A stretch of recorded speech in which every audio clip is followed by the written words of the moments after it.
Hi, it's Sandy, and it is Monday. Welcome to a bonus episode of my weekly 5-minute Faith Life vlog. Only I don't think it's going to be 5 minutes today, but I really do hope you stick with me. I just feel compelled to share a message of hope, of faith, of encouragement during this COVID-19 craziness.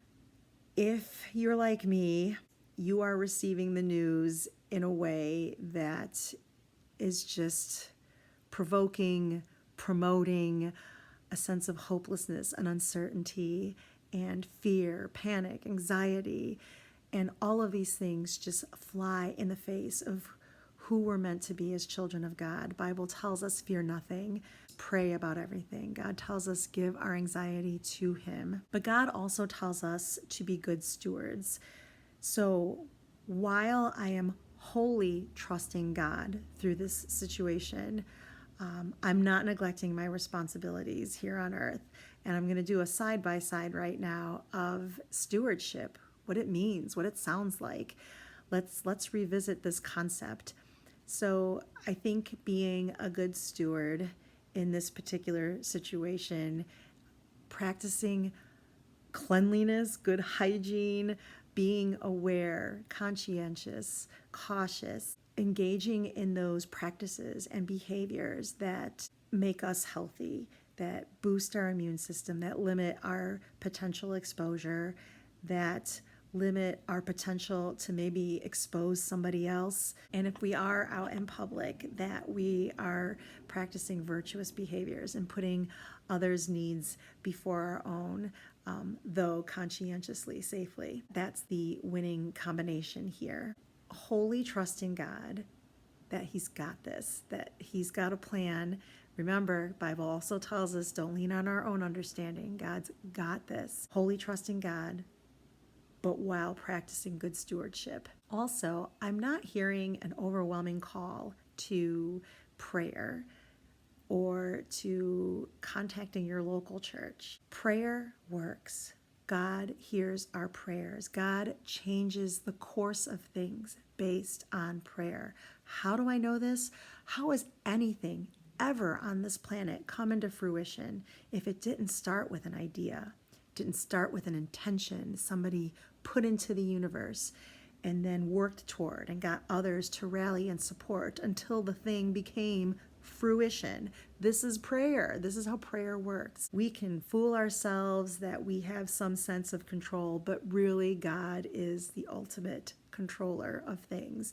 And so trust God, holy, good stewardship here. And then now just day-to-day impact. I went to the grocery store today not knowing what to expect. I went to a family-owned grocery store in Skokie. It's called Village Market. I got there when it opened. There wasn't lines. There weren't a ton of people crushing to get in.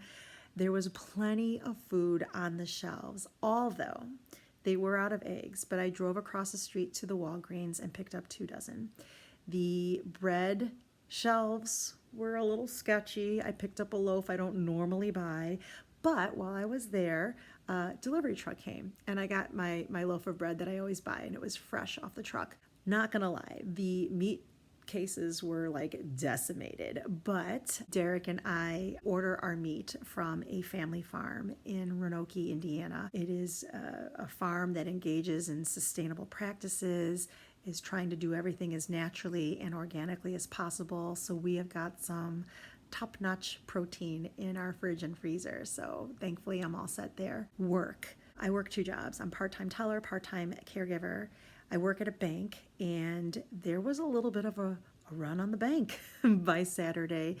A lot of withdrawals, a lot of people taking out $4,000, $5,000, $6,000, $7,000. And I don't say that to alarm you.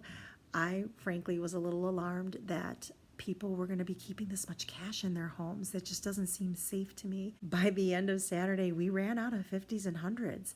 And mind you, 10 or 11 of us, work at the branch. None of us felt the urgency to take our money out. So hopefully we don't regret that decision. But yeah, in my 10 years at the bank, that was really freaky to watch, to be a part of. And because I work at a bank and so closely with the public, the family that I'm caregiving for, they expressed some concern that I have a whole lot of exposure and I could be carrying the virus but not showing symptoms. And it would just be devastating if mom tested for COVID-19 or even just got a really bad cold. Like, we're looking at everything now through a new lens, I think. And so they laid me off for a few weeks just to see what happens and reassess then. So those are two very real impacts that are happening to me as a result of the pandemic. We are also trying to sell our home.